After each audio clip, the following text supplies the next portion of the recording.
Kita bersambung lagi di materi riset kualitatif. Kali ini saya menjelaskan tentang sampling di riset kualitatif.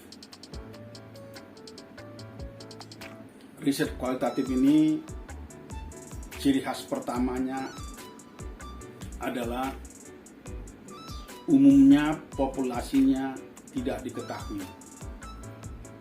Jadi N besarnya tidak jelas.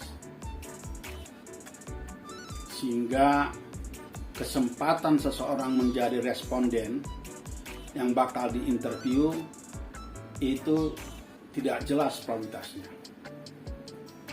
Tetapi pengetahuan si peneliti dengan bertanya kepada pihak lain yang sekarang menjadi dia bisa mendapatkan sebuah data orang interview.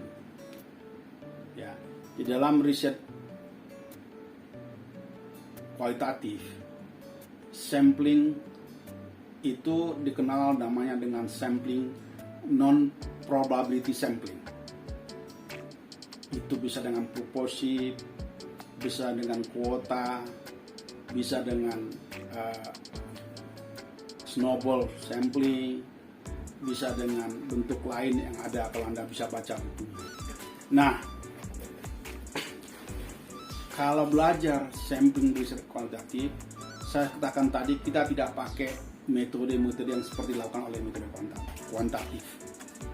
Kita hanya menggunakan sebuah metode dengan memperhatikan apa tujuan kita yang harus kita sampaikan kepada yang kita mau dapatkan.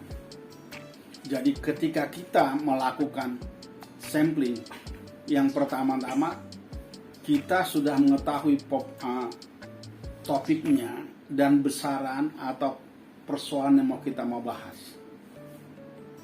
Jadi kalau kita bicara tentang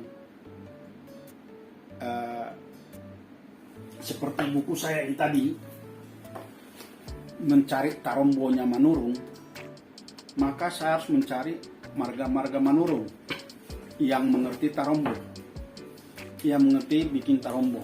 Contoh bentuk tarombo itu adalah ini, ya, bentuk tarombo.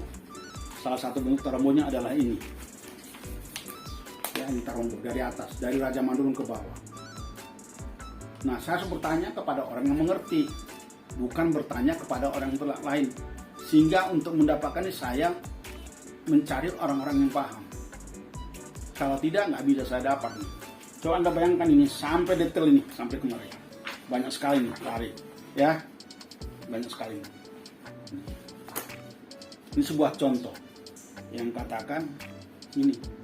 Nah, bukan tarombo itu bukan di karang, saya karang. Kalau saya bikin penelitian, saya mendapatkan, saya cocokkan punya orang lain, saya cocokkan punya orang lain. Ternyata di sini di tarombo ini ada 7 keturunan, 7 opu itu sama. Sementara ada orang lain yang mendatang dengan 3 orang, 3 tarombonya. Nah, itu nggak benar. Bahkan bisa 5. Nah, ini yang menjadi persoalan. Ketika kita seorang peneliti dalam penelitian kualitatif, yang itu harus kita buang. Kita buang itu dulu. Nggak boleh kita pakai itu. Kita cari yang sama semuanya. Nah, inilah sebuah cara memilihnya. Bagaimana kita milih orang yang bisa mendatangkan ini? Kita harus pergi ke satu orang. Kita tanya, misalnya kok tadi 7, kita tanya satu orang dari dia. Siapa yang ahli di kelompok ini? Di kelompok ini ahli tarombo, kita ceritain, kita tanya detail, sampai itu ke bawah. Kalau dia tidak ngerti, cuma ngerti 1 sampai level berapa, kita tanya lagi, di kelompok itu mana yang ngerti ke bawah lagi. Baru kita sambungkan itu sehingga dia jalan. Tapi harus samakan dulu bahasanya di dalam penelitian buat codingnya. Nah, jadi cara mencarinya yang diinterview adalah orang yang kita interview, kita tanya dia lagi kepada siapa saya harus bertanya. bahasa lain snowball sampling. Orang lain bertanya. Baru kelompok kedua, kalau kali 7 kelompok kedua kita tanya, siapa yang hebat di situ? Siapa yang punya silsilah yang sudah dipegang dia lama? Kita nanya ke situ, kita pergi ke dia. Jadi sampel itu tidak ada sampling frame-nya seperti di quantitative research. Sampling frame, daftar alamat, daftar nama segala macam itu tidak ada di kualitatif. Cuman kalau kita menanyakan satu kelurahan, kita tanya, Pak, yang ahli begini sama siapa ada di sini? Siapa namanya? Di mana alamatnya? Itu yang pertama kita carikan sama dia. Sehingga waktu bikin penelitian kualitatif, samplingnya tuh agak rumit kita melihatnya. Tetapkan. Nah, ketika kita dapat 1, 2, 3, 4, 5 sampling kita ceritain, baru kita membuat besarannya, hasilnya seperti buku tadi itu banyak turunan ke bawah. Nah, oleh karena itulah, maka melakukan sampling di dalam kualitatif tidak ada yang diikuti. Tetapi sesuai dengan probability sampling itu, kalau Anda lihat di dalam probability sampling itu ada beberapa yang digunakan. Ya, saya coba kita lihat di buku saya ini, itu ada di chapter 12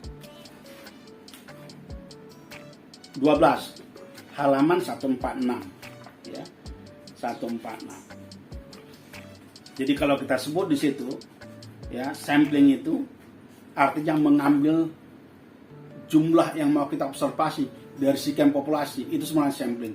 Tapi dalam kasus ini sampling yang tidak begitu, jumlah populasi yang tidak jelas, kita harus rubah ke bentuk lain, yaitu dengan cara kita sendiri. Maka seperti apa disebut, ada namanya quota sampling, ada confidence sampling, ada snowballing sampling, ada judgment sampling. Ya, ini merupakan bentuk-bentuk peneliti sampling harus dikerjakan. Oleh karena itu, Anda harus bisa memastikan bahwa orang yang Anda pilih itu, Anda pilih sebagai sampel sudah representatif, sudah bagus. Sehingga ketika Anda tanya satu orang, Anda bertanya lagi ke tempat lain, Anda bertanya ke tempat lain, nah hasilnya akan menambah hasil penelitian Anda, tulisan Anda, kesimpulan Anda makin meningkat, sehingga bisa menimbulkan teori baru yang Anda mau katakan. Tetapi ketika Anda sampel ini kelihatan masih kurang, Anda pilih lagi, terus lagi dapat. Dan itu rubah menjadi hasil yang bagus, itu sebuah sampel yang bagus. Tetapi ketika Anda mencari sampel tadi, Anda lihat hasilnya sama dengan Lee, berarti ini nggak perlu Anda masukkan. Anda cari lagi, ternyata semua yang ada di luar sana tidak menambah hasil yang Anda dapatkan, maka sampel yang Anda punya sekarang itu namanya sampel jenuh. Saturation sampling. Saturation sample namanya. Jadi sampling jenuh itu atau sampel jenuh itu hanya ada di kualitatif, tidak ada di kuantitatif. Jadi kalau Anda membimbing mahasiswa, kalau Anda sedang membimbing mahasiswa bicara sampling jenuh di kuantitatif, Anda perlu belajar kuliah lagi ya tentang sampling. Jadi pengambilan sampel ini sangat penting ketika melakukan penelitian di dalam kualitatif. Tetapi itu ada di prerogatif sama si peneliti. Maka di awal pertama saya menyebutkan bahwa penelitian kualitatif itu sangat perlu judgment, sangat perlu guts daripada si peneliti. Tapi dengan pengetahuan banyak, dengan cara membanyak materi topik-topik yang dibahas di perpustakaan di dalam jurnal-jurnal ilmiah. Demikian dulu kita bahas tentang sampling di dalam penelitian kualitatif. Sampai berjumpa di materi yang lain. Terima kasih.